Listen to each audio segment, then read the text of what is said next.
Might have hit the puck a little bit there. But hey, that's what they're for.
This fence is set right here to hit my line, and then it'll leave 3/4 of an inch.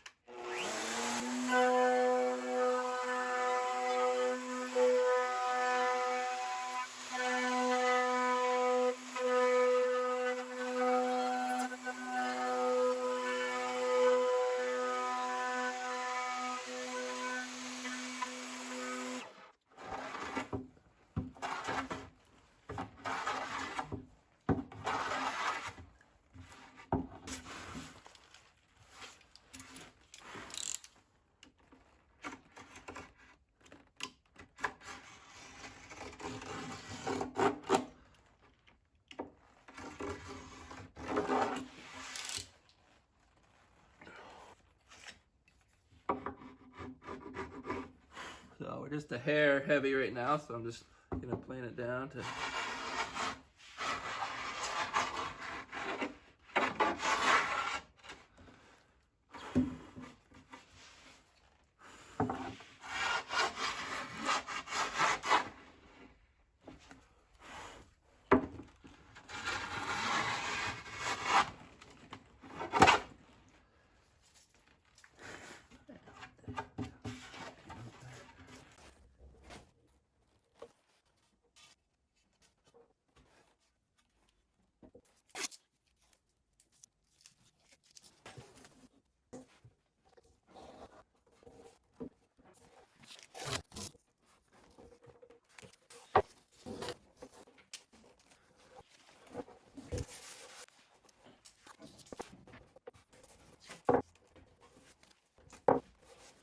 Okay, maybe I should have just. I needed some clamps. The tape wasn't doing it. Sometimes tape works though, but most of the time you need clamps. Still learning.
I just finished routing out one of the through mortises here. The great way about doing this is nice because it's got the 3/4 inch slot that I did, so the flush bearing just rides that. So all I had to do was kind of mark out roughly where the through tenon's going to be, drill a 1/2 inch hole, right, about 1/8 of an inch away from either side of the 3/4 inch slot. And then I put this 3/8 diameter flush trim bit in my little laminate trimmer here, and then I just drop that into the hole. And now all I have to remember is to not, take out more material than I want. But as far as the width of the through mortise, it'll be dictated by that groove on the other side. So that little flush bearing is going to ride inside the groove. So just a foolproof way to line up your through mortises.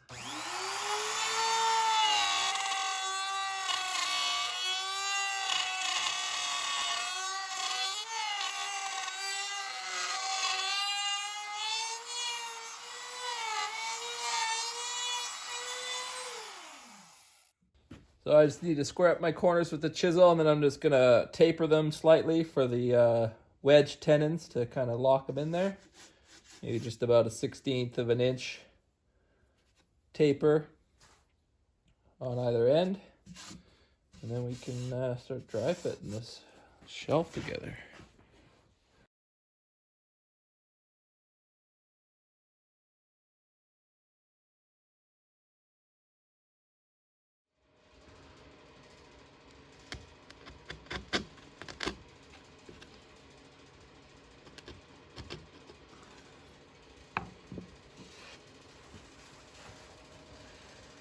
So I added the 1/16 taper on either side, and that is done.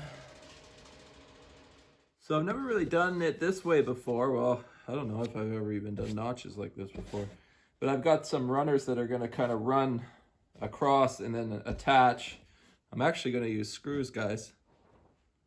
I know. So I cut this one out just to make sure that the concept would work. So I've clamped both pieces together here. So I've got 2 inches of thickness, which is good because I can kind of rest my tabletop on that. It seems pretty stable with this big base. And then I've got my depth set with a spiral cut 1/2 inch diameter bit. And so you can see these little marks right here. I kind of need to clear this notch through. So I'm just going to freehand remove the material and then chisel to the line here. So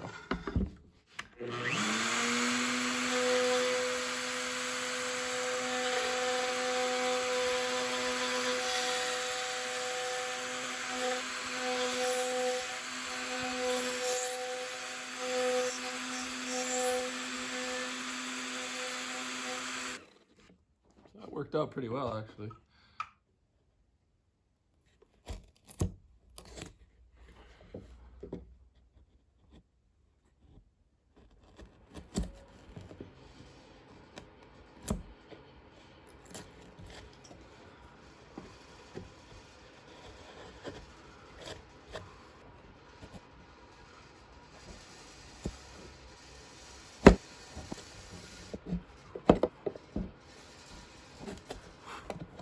This is the bottom shelf. So I'm just marking out where I want to have my little cutout, kind of like a little shadow gap along the floor, similar to like that one on the workbench there. So I've done this little detail over here where I did kind of like a little cloud lift. I like that. To me, that's sexy. You liking that? I'm liking that. So I'm going to do the same thing over here. Just draw my little cloud lift detail, and then we'll set up the router with a fence and zip that out.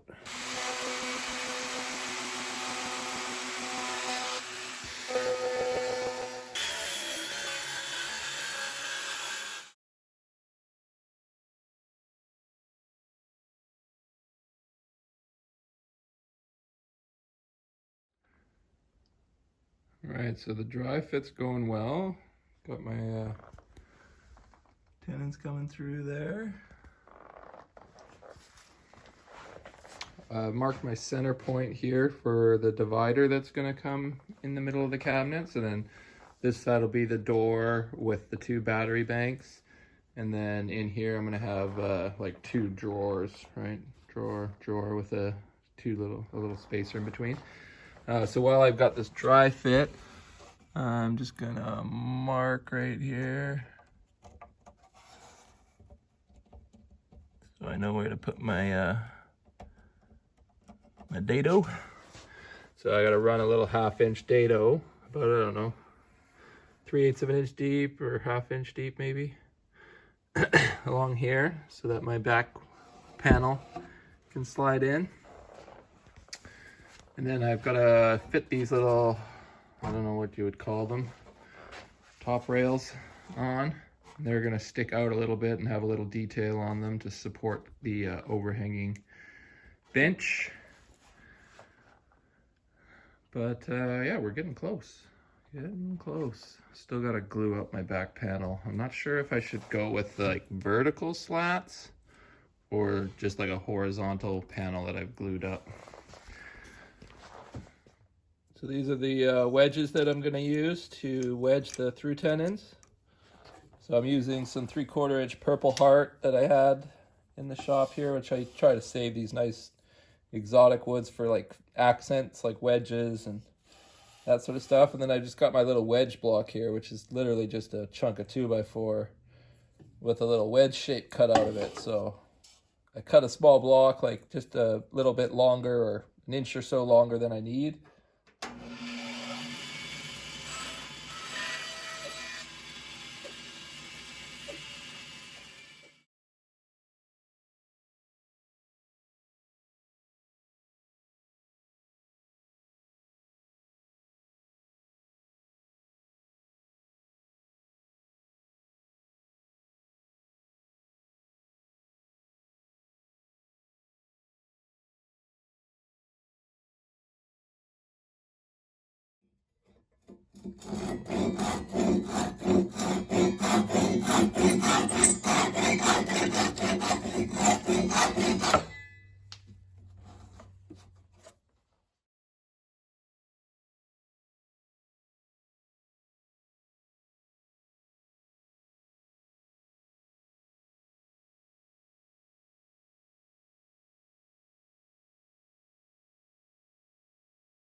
So the last thing I need to do before I put the top on is route a little slot in here that the back panel will sit up into, just because if you take a look here, I left the panel proud.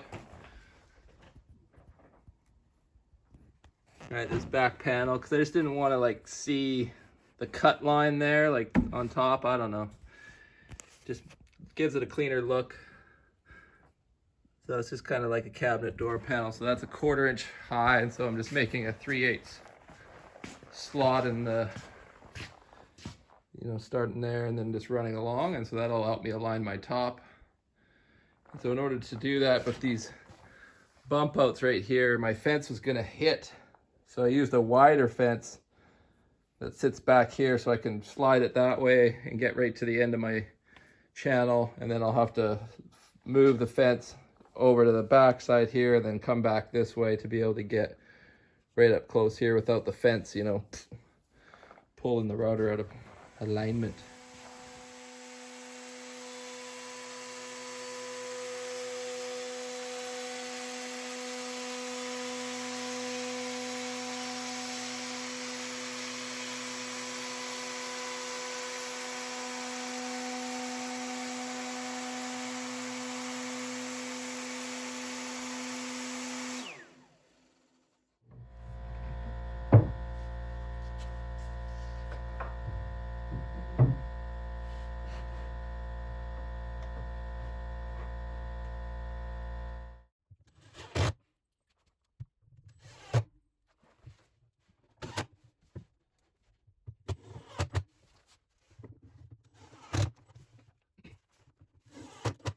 Okay, so I've got 4 screws, kind of one there, 1, 2, 3, 4, 4 in the back as well, so that ain't going nowhere.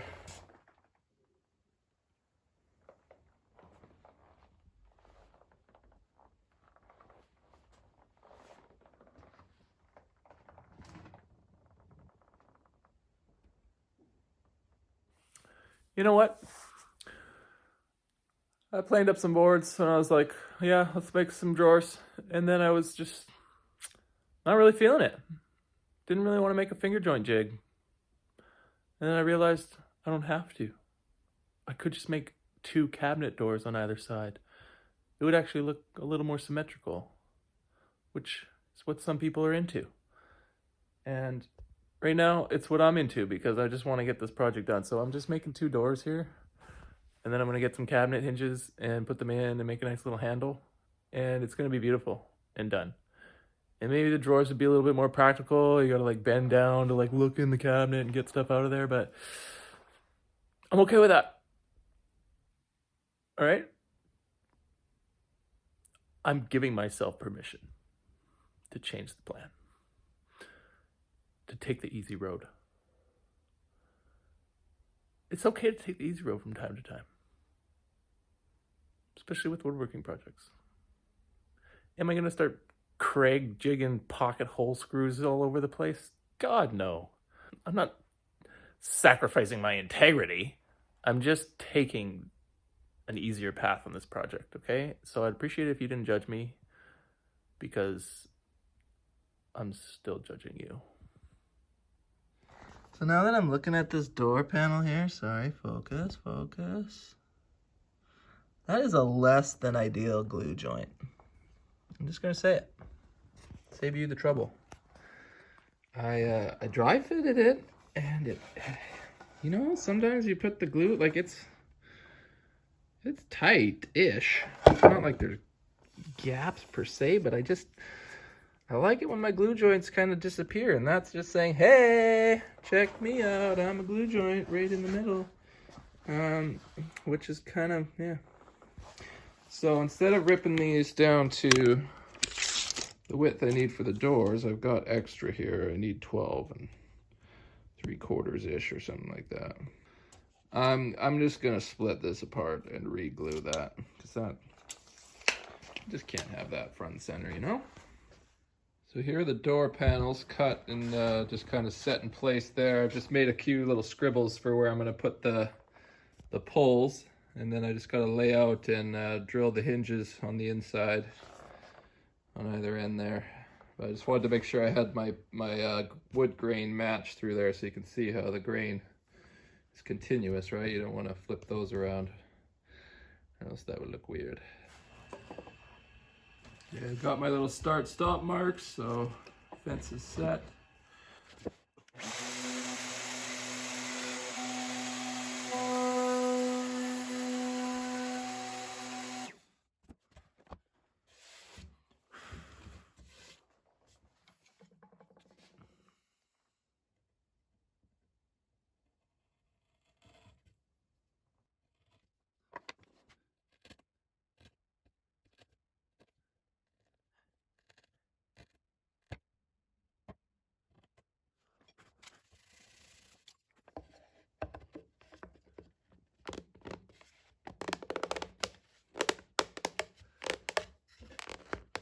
That's gonna fit nicely. So I'm gonna go glue that up, clamp it to a flat surface. So it's kind of a dual purpose. Obviously it's a handle to open the cabinet, but it also is acting like a spline that's glued in. It's a 1/4 of an inch recessed into the door, and then I've clamped it onto my planer bench, as you can clearly see, and that'll act as a spline to keep the door from warping, right? It's going to keep the door straight because it's a solid piece, right? So it could easily, you know, cup or crown with given the different temperature changes and humidity up at the cabin. So this will hopefully help stabilize the door and keep it from moving around too much. Odie's time, boys and girls. Oh, look at that grain popping.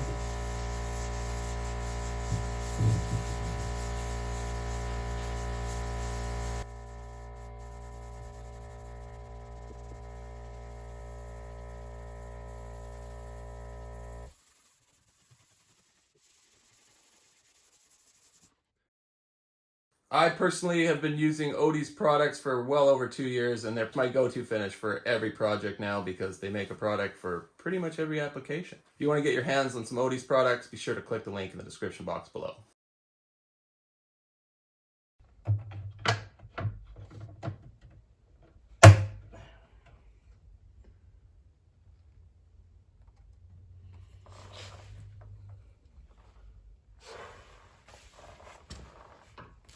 I love the adjustability of these hinges, so my gap's a bit big there.